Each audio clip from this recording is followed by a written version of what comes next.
Thank Hashem that we're able to learn. So we're learning, we should have the basic English immediately. Should be a first line for all those that need. Sarah and I believe Ben Menachat Lester, Ramfal Ben Sarah, and Ashanshal Alevi Ben Miriam Adel, Sarah Basnuni. Okay, we're just going to start on Chaf Vav Hamad Beis. If you have a traditional Gemara, it's 6 lines down, and it's the beginning of the line. Pligibar Rav Masna Umar Ukva. V'tarvaya Mishmei Davud Shmuel B'Levi. Yeah, Rav Masna is a friend or a student of Shmuel. I think we have Rav Masna discussing things with Shmuel. Marukva is a friend of Shmuel. We had Marukva before. Marukva was the head of the court. And they're saying something in the name of Shmuel's father and in the name of Levi. Chad Amar, I think the Chad Amar is going on the Rav Masna and Marukva, although theoretically you could learn this as well. No, it has to be Rav Masna and Marukva are arguing what Avua, the Shmuel and Levi said. One of them says, Chad Amar Kol Shiva Kireya, La'achar Shiva Maisif. Okay, what happens if a person is in the middle of Avelos and then he hears that someone else passed away? So if it's in the middle of the Shiva, then he has to do a new Kriya. The Kriya that he did, you can't pull that a little further and say, okay, that's for the next one. You have to take another part of the shirt and tear that. La'achar Shiva, but once it's after the Shiva, he's still a novel, for Shleishim or whatever, but it's after the Shiva, then he's Maisif. He just extends the tier that he did originally, and that's going to be good enough for the next mace, for the next obligation to tier. Chadam Kol Shleishim, good morning. Kol Shleishim Kireya, La'achar Shleishim Maisif. One says that the same idea, but instead of being Shiva, if it's in the middle of the Shleishim, that's when you have to do a new tier, and after the shleishim, then you can do just to extend the original tier. Maskefla Reb Zera. Reb Zera has a question. Mandam Kol Shiva Kireya, the one that says that during the Shiva you just have to during the Shiva you have to do a new tier. Amai, why do you have to do a new tier? Why can't you just extend the tier that you have? The reason is during the Shiva, you're not allowed to tack up to close up the tier. So it's considered torn already.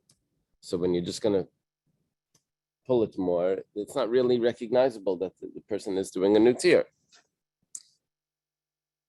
Ella hada amar mar ha'isha shelalti la'alter.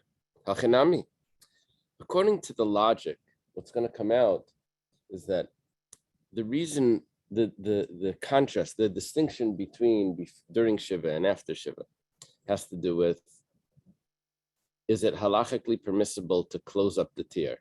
If it is halachically permissible to close up the tier, then tearing again in that tier with just adding a little bit would be sufficient. So if that's the case, then a woman that's allowed to immediately close up the tier, not to mend it, but to close it up in an abnormal stitching, was allowed to.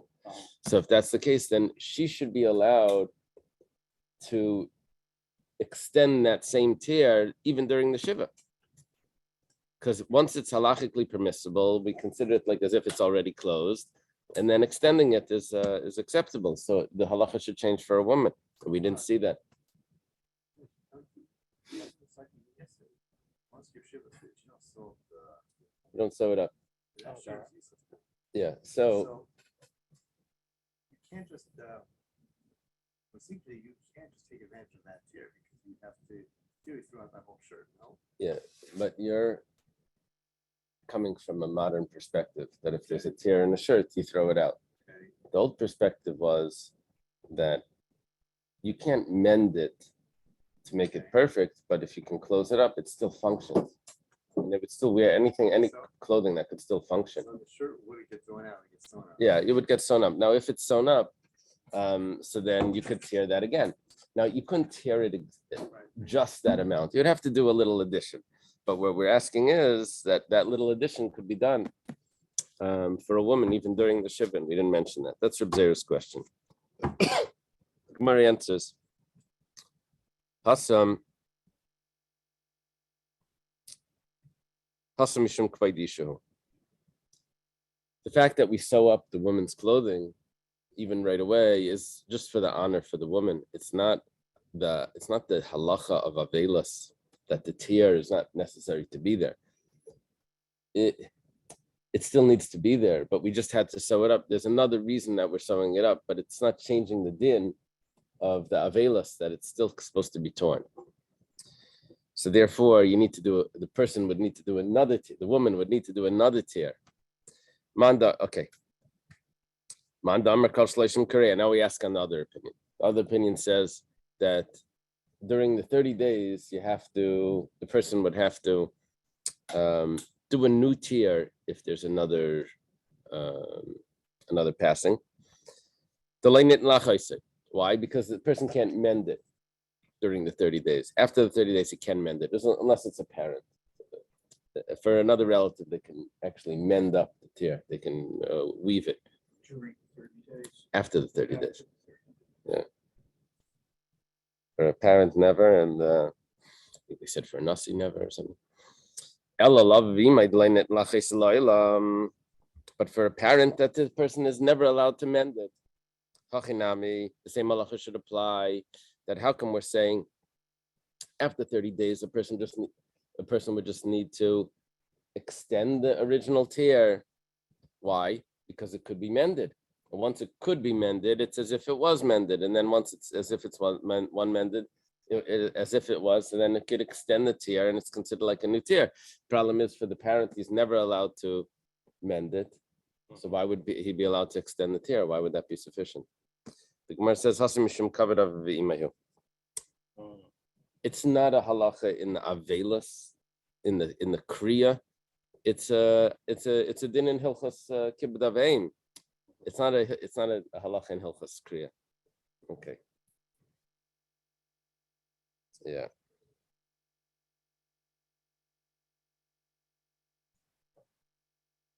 Taner Rabbanan.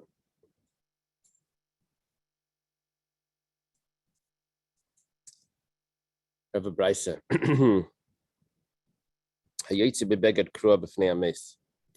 If someone goes with he has a torn shirt already, so he goes out to the funeral with his torn shirt that it was torn already, saving money. He doesn't want to tear another one. So he's stealing from the deceased and from the people that are around him that think that he tore. It's a Genevas Das. Yeah, he's making believe that he tore. He's then. Reb Shimon ben Gamliel Aimer, Haimer lachaver shileni chalukcha ve'elech v'avakeres abba shuhu chayla. We mentioned this before, or something like this. That if someone borrows a shirt from a friend, he says, "I need a shirt. I have to go on a trip. I need a shirt. I have to go visit."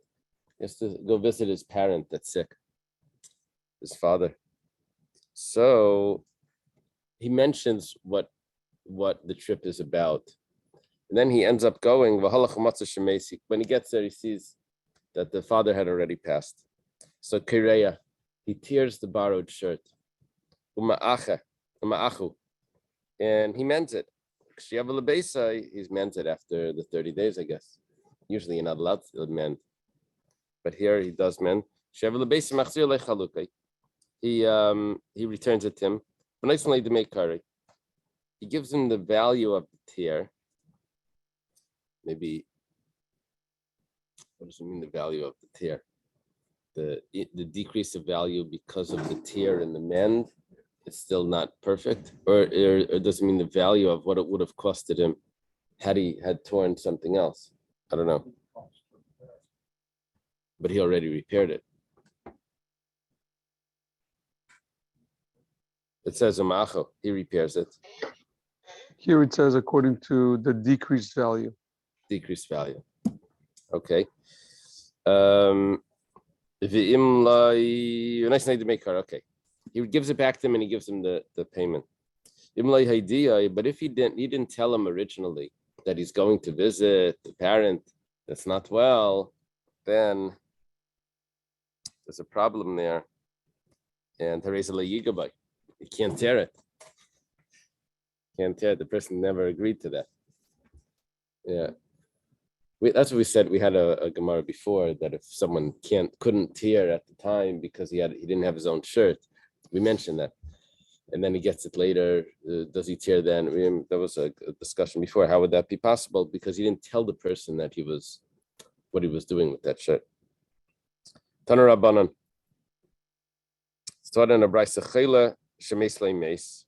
If someone is sick and he has a close relative that passed away, in my DNA you don't tell him that he passed away. You don't inform him. Why? Maybe he will be so affected by the news that his mind will be grabbed away from him. He could lose. He doesn't have the strength to bear it. This would mean that they don't also tear clothing in front of him because that would be a giveaway. They quiet the women also. They tell them like, don't say anything. Just go in and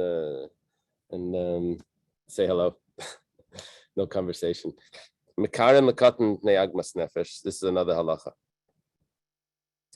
They do tear for a child that's in mourning, even though the child can't really mourn. He doesn't understand what the loss is, and a child can't mourn.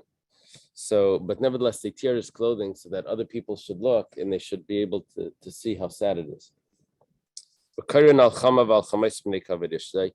A person also tears his clothing in the honor of his, if his in-laws, one of his in-laws passed away, he tears in the honor of his wife, because to show that he's joining her in the morning. But this type of tear is allowed to be sewn up because it wasn't a din in Hilchas Kriya. It was more just to support his wife. Amar Rav Papa says Tana be'avol Rabasi. It was taught in Masechtas Machis. That's the brisa that has all the laws of Avelis. Aval layaniach tinek teichekai. An aval should not hold the child in his arms because he's going to cause him to giggle. Then he's going to look. It's going to be shamed in front of people. People are going to see he's mourning. He's laughing. It's like not appropriate behavior. I think they know today not to bring a child not to bring a baby to the mourner's house. I've heard that before. Okay. We learned in the Mishnah that the meal that was done, Sudas Havra, that first meal that was given to the mourners that other people prepare, they don't prepare that meal, was done with the beds upright, and not the turned over beds. Yeah, they would sit on beds also, besides for sleeping, they would sit on beds. So we had a discussion when we learned this Mishnah. Is that Mishnah talking about when the Sudas Havra is on Chol HaMoed, then it's upright, or is the Sudas Havra always on Mitzvah Kufas? There's two ways of learning that Mishnah. Anyway, whatever the case is, that's the statement. It was done with the beds upright. Taner Rabbanan. Taught in the Brisa. Someone goes to the house, the mourner's house. There's many interpretations for this. One of them is if he sees that the aval is not really mourning. He's in a different state of the stages of going through the mourning period. He's not really mourning. They call it denial or something. So, so what do they do? Yavru al mitas kfuyas. They turn over the bed and they give him the meal with him sitting on the low bed. He should realize what's happening. It's not in the Vimlav. This is one of the interpretations. The other interpretations have to do with that if the liba gaspai in the consolers are coming to the mourners, if they're on their relationship. So anyway, there's different ways of reading it. But if not, if he is sad, then they don't need to do that. In Yavru al Mitas Kufis, they can let him eat on a regular sitting up. Okay, there is a way of reading this that this is referring to Chol HaMoed. Actually, the way it would work is like this. The Mishnah says, "Bein mavernel al mitas kufa," that the Siddha Savra is done with the upright bed. What's that talking about? So we would say it's talking about in a case where it's not liba gaspa. That's what the Mishnah said, were they able to do that. And the exception would be when it's liba gaspa, when he's not mourning properly, so then they would put it down. Or you could say that Mishnah was talking about Chol HaMoed, where it's always on an upright bed, and this may be talking about not Chol HaMoed, where we make this distinction. Okay, I don't know. Rava Isra Beimilsa. Rava is mourning. Doesn't tell us who passed away. He's mourning. Al Gabei Abba Bar Marta. Abba Bar Marta comes to visit him. Who's Abba Bar Marta? To Abba Bar Minyumi. This is Abba Bar Minyumi. I would guess, I don't know the details, but I would guess that his mother's name was Martha, his father was Minyumi. Martha, right? So Rava Zakif. Rava is sitting on the bed. Rava's the mourner, but he's sitting on a bed that's upright. Abba Bar Marta, who's only consoling him, coffee, turns over the bed. Now, Rava was mourning. So Rava says, Kama lespe daiti like server merabanan. How little knowledge that this rabbi has. I mean, it's like how foolish, whatever.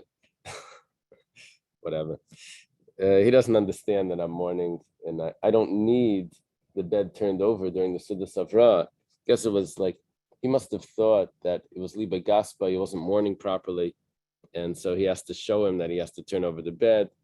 It's like, he says, I'm in the right state of mind, I don't need that. Anyway, okay, Taner Rabbanan. If someone is traveling, if he can do less business, diminish his business, then he does less business.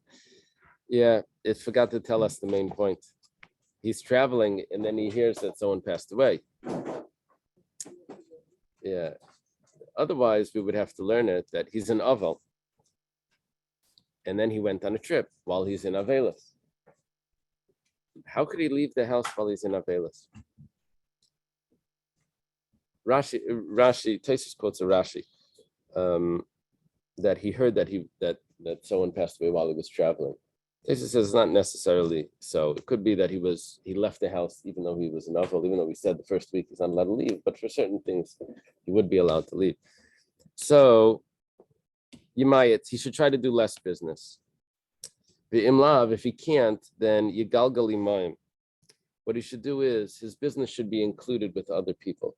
Means if something is being sold, doesn't do a separate private deal. He joins along. I'll give some of my merchandise together with some other sale as well, and he just includes it in there. Taner Rabbanan. It's taught in a brayso. When is that done? When are the beds turned over? This is basically what the Gemara is telling us: is when does the mourning behaviors begin? Mishiyatza mi Pesach Beisai. Once the corpse leaves the house, that's when immediately the Shiva starts. They turn over the beds. That's when not the Shiva has the amount of days, but the Shiva is in like what we call Shiva, sitting Shiva. They turn over the bed, and that's yeah. Divrei Rabbi Eliezer. That's the words of Rabbi Eliezer. Rabbi Yeshua Aimer Mish Yistam Agoylal. Rabbi Yeshua says when the grave is covered, Yeah. In the cave. The cave is covered. Maise Shemesh Ram Gamliel Azakin. There's a story. Ram Gamliel Azakin passed away. He's Ram Gamliel the first. Yeah. He's a grandson of Hillel. So, Kivan Shiatzim Pesach Beise, once they took the corpse out of the house, Amalem Rabbi Eliezer, Kafamitisam, Rabbi Eliezer, this is Rabbi Eliezer ben Horkanes. He tells the family, turn over the beds. I don't believe he was part of the family yet. He marries Rabbi Gamliel's sister, which is Rabbi Gamliel Azakin's granddaughter. But I don't know if he's already married at this point. Anyway, that's what he said. He said to turn over the beds. Kivan Shenista Magailo, once they covered over the grave, Amalem Rabbi Yeshua Kafamiti Seichem. Rabbi Yeshua says, turn over the beds. Amrulai, they said, Kfar Kafino Al Pi Zaken. We already turned over the beds at the advice of an elder, referring to Rabbi Eliezer. Okay. I don't see a note like who the halacha is like. Oh, I do see a note. It's in my note, it says Rabbi Shua. That's when the morning starts. The Brisa says, when do they turn over the beds upright? When do they make it back to its normal position on Erev Shabbos? Because you don't have them turned over on Shabbos. Min mincha lamayla, from mincha and up. Yeah, Taisus over here says that there's a question: is it mincha gedayla or mincha ketana? Is it 1:30 or is it 3:30? So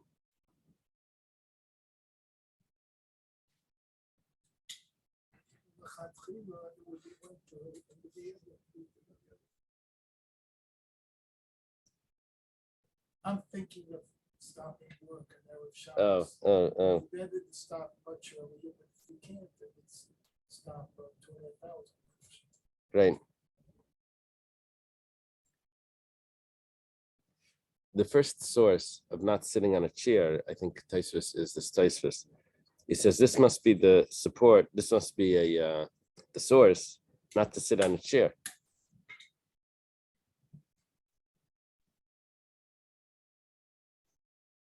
Yeah, interesting. Amar Rabba Barhuna. Even though you turn it over, but you don't sit on it.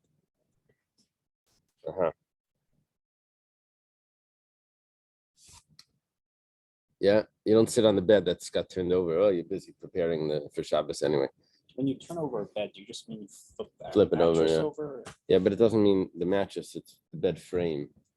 So they would be low to the ground. It would be It's like the box spring. Yeah. Right. Shabbos. What about after Shabbos? Even though there's only one more day of mourning, but nevertheless they turn it back over because that one day has to be done whatever the halacha is. Someone that has to turn over his bed, he has to go around the whole house, turning over every single bed, even the beds that aren't being used. Turns them over. He turns them over. Even though he's not going to use them to It's not just his bed. It's the beds in the house. Wow. Or I don't know if he has to turn it over, but they have to be turned over. Even if he has 10 beds, he turns them all over. There's 5 brothers. And one of them dies. All of them turn over the beds. I don't know what the chiddush is in that. I mean, I understood that they're all mourning. Anyone have a note on that? Why is that a surprise?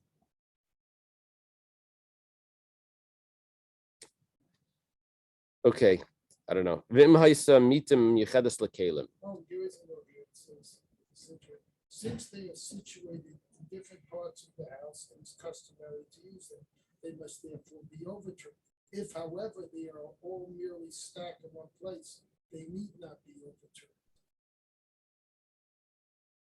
So it's the Bryce is qualifying the rule of all beds in this house. So you don't confuse it.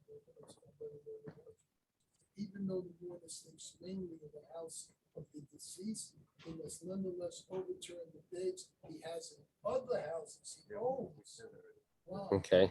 Now I'm asking about the brothers. There's a comment over here that the Mishnah says, the Brisa says that if there's 5 brothers, even if there's 5 brothers, they all have to turn over the bed. I understood. They're all mourning.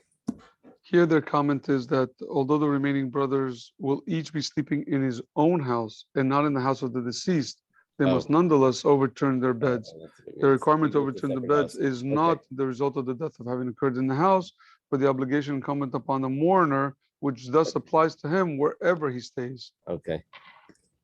So it's not the house that the person passed away in. It's in the Avelis. Okay. If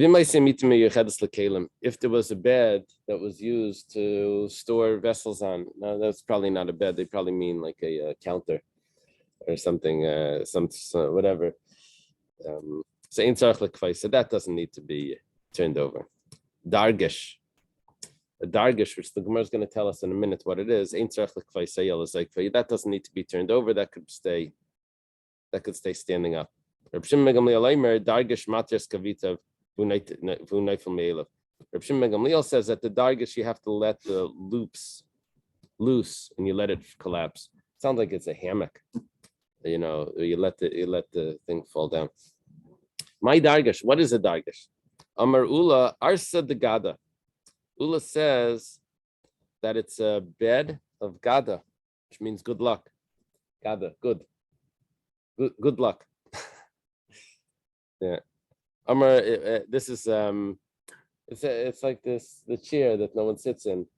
It's what's it doing there? I don't know. It's like Kizishalelio or something. It's for good luck.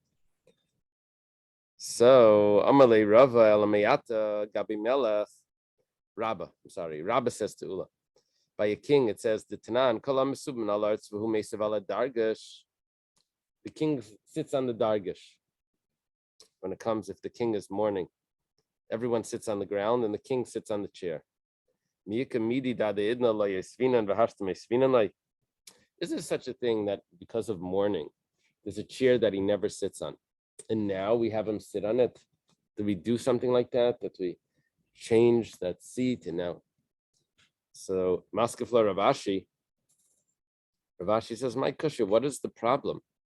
Why is that even a question? We do this when it comes to eating and drinking. We never fed him. Now we're making a Suda Savra for him. And so because he's mourning, so the same thing. So now we're feeding him because he's mourning. So he sits on another chair because he's mourning. What's the problem? Ali kasha. Rather, the question, if you want to ask a question, you're so in the mood of asking a question. So ask the following question. The Tanan or the Tanya, Dargish ain't tzarich l'kvais yellow zaykvay. The first opinion said that the Dargish, which was this good luck bed, doesn't need to be turned over. Wait, is it dargish like a Murphy bed? On the whole, like that it goes up and stands against the wall, and then it hits in the I don't think so. Zaykvay means that you just keep it, straight upward, but not. It's not talking about like a bed that you stand up, right? Yeah, it sounds like Zaykvay means you stand it up, but Zaykvay just means that it's upright. V'yarsa de Gada, if it's a bed of good luck, why don't you have to turn it over? Tanya with the Bryce says, okay, for mitas balvado kefel call me to shesh lebetech basic kaifa. He has to turn over all the beds in the house, even the ones that he doesn't use. So why is this an exception? The Gemara says, "My cushion." That's not a question. The bed that's used for utensils, he doesn't have to turn over. So it's only beds that are being used. or that he could use. This is a bed that's not used for sitting on or sleeping on. The Tanya, my Semitim Yechadis Lekalim, and it's a bed that's used for storage, he doesn't turn over. So the Dargish, he doesn't turn over. Eli Kasha. If you want to ask a question, you have to ask the following question. This is going to be the good one. Rab Shimon ben Gamliel Aimer, Dargish Mata Kavita V'Neifel Me'elav. Rab Shimon ben Gamliel says that you just loosen the loops and it falls down. Bisal Kadaita Chasher the Gada, if you think that it's a bed of good luck, my Kavita Nislay, what loops does it have? I don't know how a Dargish is built. I can't really ask anything, but if you were there, you'd see the Dargish did not have loops. No, you know. Yeah, it has the like diagrams here in the corner. That's going to be the next thing. Yeah. Okay. Kiyasa Ravin. When Ravin came, Ravin was a traveler, and he would go from Eretz Yisrael to Bavel. He would bring halacha. So someone tells him, Rav Tachlifa bar Marava Shmei, and his name was Rav Tachlifa bar Marava. The Havishchiach Peshuka de Gildai. He would frequent the marketplace of the tanners, of those that worked leather. My dargish, you know what a dargish is? It's arsa de tzala. It's a leather bed. Okay, I guess that's what they said. That's what they said in the tanner's market. What did they say in the other markets? Itmar Nami. I think the Gra takes out the Itmar Nami. Amar Rabbi Yirmiyah, Dargish Siruga Mitaychay. What's interesting with the Dargish is that the bed, there was a bed frame, and it was made with ropes. They would put ropes, and the ropes were like woven, crisscross, so that you could put something on it, the mattress. Now the Dargish, how was the ropes attached to the frame? There's two possibilities. If they wrapped it around, or they made a hole in the frame and they stuck it through and put a knot on the other end. Oh, very good. I'm seeing a picture in the art scroll. Over there, it looks like it's wrapped around. That the picture that you're showing me. Yeah. And this one here is what the leather bed looked like. Oh, over there it's going through. Very good. Yeah, so the Dargish, according to this opinion, which is Rabbi Yirmiyah, Siruga Mitaychai. It's going through the frame itself. But a mita is Srugal Gaba, but if it's a bed, then it's wrapped over the top of it. Rabbi Yaakov Barach, Rabbi Shua ben Levi, Halacha Reb Shimon ben Gamliel. They paskins, Halacha like Reb Shimon ben Gamliel, that the Dargish, you loosen up those loops and you let it fall out. Itmar Nami, Amar Rabbi Yaakov Barach, Amar Rabasi Mita Shenaklita Yoitzin Zaikfa Vidayai. Naklita, there's different translations of this, but based on the Gemara Sukkah, Naklita would be a type of bed that the frame goes up in the center, where they could put some sort of netting over it. They do this, campers do this, so that they keep the bugs out. So you can't turn that bed over. Yeah, and there's a diagram there. Yosef is showing me from the art scroll. If you turn it over, you can't turn that over because it'll fall. It's not flat on the top side. It comes to a point.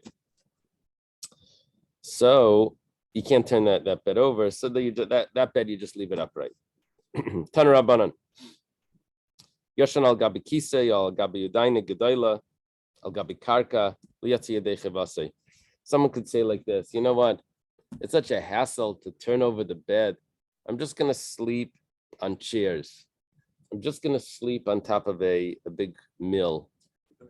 I'll sleep on the couch, right? He sleeps on the floor. He does not fulfill his obligation of turning over the bed because it's not just the discomfort of sleeping. It's the act of turning over the bed also. Wow. You can't just avoid the, yeah. Is that This would be like putting on a torn shirt. is that how we It's not enough. Posting today? Is that Well, we actually don't turn over the beds.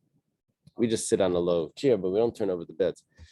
we had a Tosfos before that said that people would think that the non-Jews during a certain era thought that we were doing witchcraft if we turned over the bed, and that would be dangerous to give them those ideas, and then so we stopped doing it.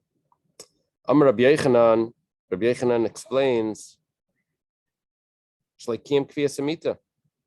You didn't turn over the bed. You have to actually turn over there. It's the action. That's part of the process. Tana Rabbanan, Mechabdin u'marbitzin bebeisa aval. Can sweep and wash the floor in the mourner's house.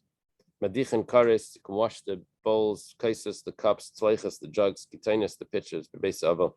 Vein mevi'enas amugbar v'asabasam bebeisa aval. But you don't bring perfume and incense. Eini, is that so? Vatani bar kapara, ein mevarchen le'al amugbar v'le'abasam bebeisa aval. Bar Kapara taught that you don't say a bracha on the mugmar, on the spices and incense. That just means that you don't say a bracha, but you do bring it. It says like kasha, there's two houses, two rooms probably. One is the private room of the mourner, and then it's the room where all the consolers come, those that are comforting, the guests.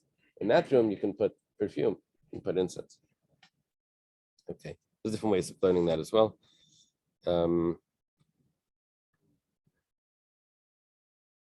Yeah, I don't know. I don't see any incense or anything. Anyway, I don't think people use incense anyway. The only time you see this is like in these weird stores where there's like this candle burning there. What is a head shop? What is that? It used to be used to cover up the smell of marijuana. They'd say it was for Indians, give you some. But that's what. Okay. I got it. No shaykhs. Yeah. How do you know that? Okay. It's you say everything is in the Torah. Okay. In malichin lebeisa aval, like betavla, when you're bringing someone's bringing the meal to feed the mourners, the suda savra, you don't bring the food on a tavla. You don't bring the food on a fancy plate, fancy platter, golden platter or something. Leiba askutla. Skutla could mean a very large plate or a small plate. It's different chance, some type of bowl. Leiba kanain is a very large basket. Ela besalim, use a regular basket when you bring the food. On Chol you don't say the Birch Savelim, which that's this blessing that's done in the benching by the Suda Sabra. Aval Imdim Beshura, but they do the Shura, which is the rows of comforters where the mourner walks through. Umanachmim, they do Nichem Avelim by the Shura. Upaichim Esarabim. And they tell everyone that they don't need to do the Suda Sabra. They don't have to bring food because it's on Chol Hamoed.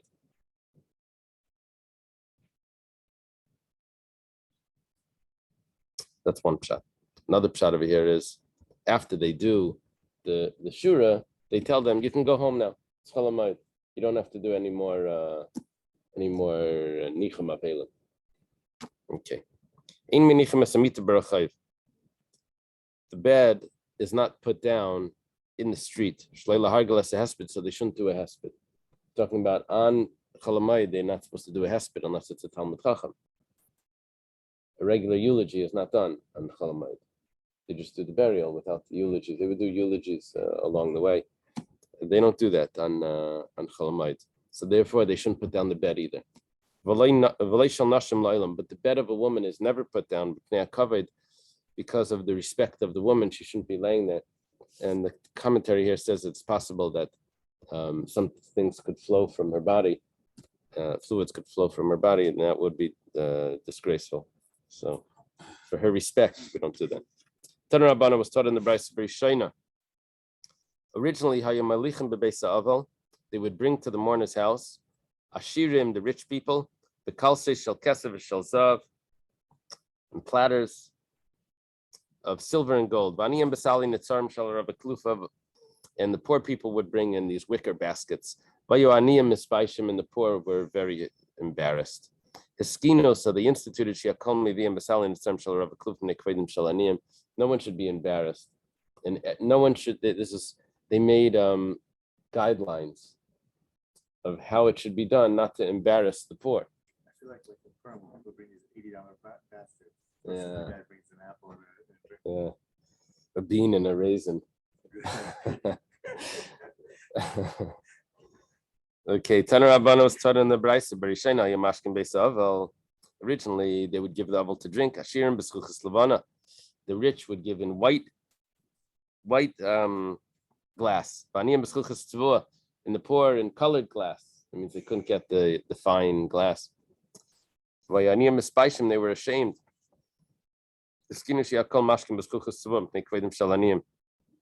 They made guidelines that everyone should bring in the poor in the cheap type of glass. Originally, the Jewish people as well would open the coffin, and they would look at the face of the deceased. But it was only for a rich person, because the rich person would look more plump, and but the poor, the faces were darkened because of the famine, because of the hunger. They passed away, they were malnourished. The poor were ashamed. So that's when the custom became that they don't open up the coffin at all. It's always covered, not so that no one should be embarrassed about this. Originally, the rich people were taken out on a dargish, which is a very fancy type of bed. We had it before. Maybe it's leather or something. And Aniyim would go out on a beer, on just a board. The poor were ashamed. The so they instituted, they made these guidelines that everyone should have the same. What do? They use pine, I think. Just everyone. Why did they upslug Ula from here for the good luck bed? Here it's clearly what they would take the good luck bed to put the. Very interesting.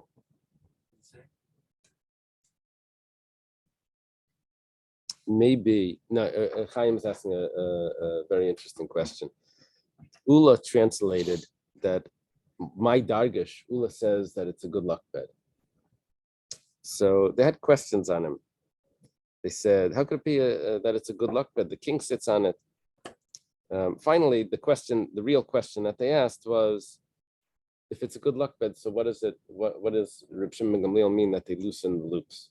The good luck bed didn't have loops. So Chaim's asking that here we see that it wasn't a good luck bed. It was a bed that was used. They carried the people out on it.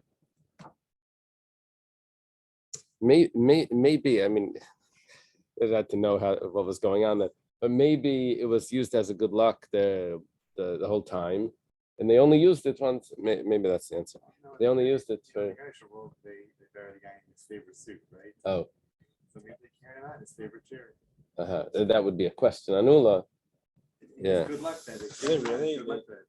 They're buried with like a suit and jacket. I'm trying. I don't do these things. Berishina, originally, if someone passed away because of some stomach ailment, so it would smell. So they would put incense underneath. Now, the people at the funeral that also had that sort of stomach ailment were all ashamed.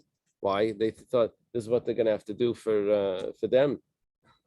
So they institute that everyone gets incense for the benefit of those people, the honor of those people that have this stomach ailments. all the utensils and the clothing of a nida, they would have to put in the mikveh if the woman died when she was a nida. But you need the schayas and mispaishas. The women that were a nida were ashamed of what was happening. This is like hard to understand because they're a nida every month. So I guess they said they looked at it, oh, they're getting different treatment. They have to treat them more complicated than this. Anyway, so they institute that everyone gets the same treatment. All the kalim are always toiveled. Missing something about Caitlin. Yeah. What happens?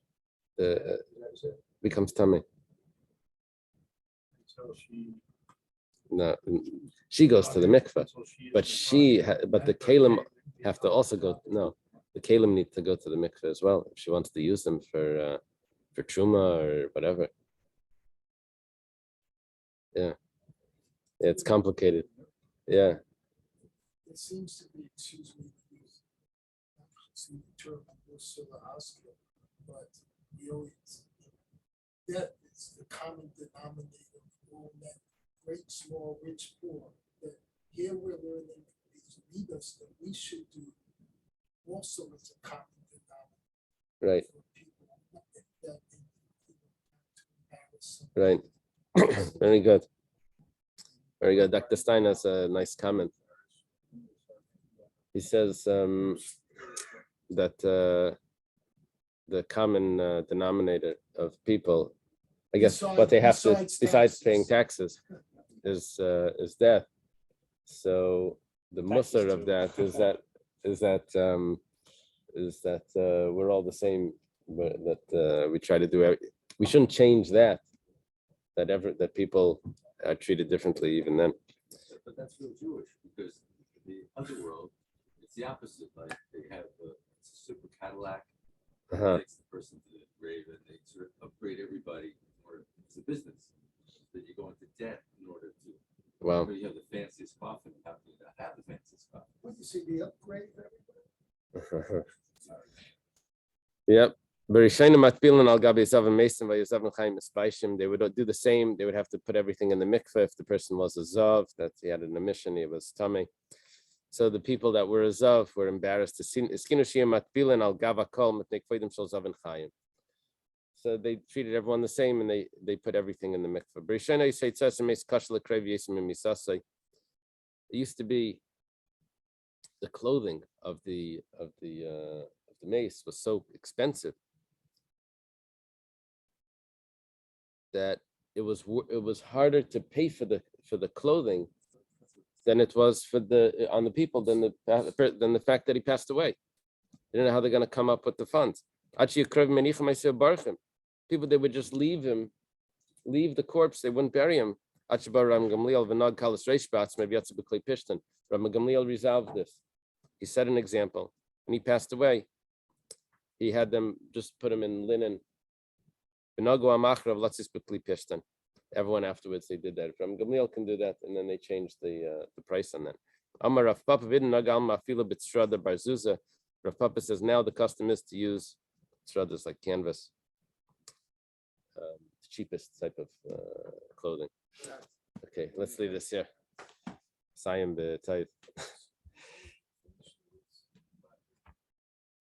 We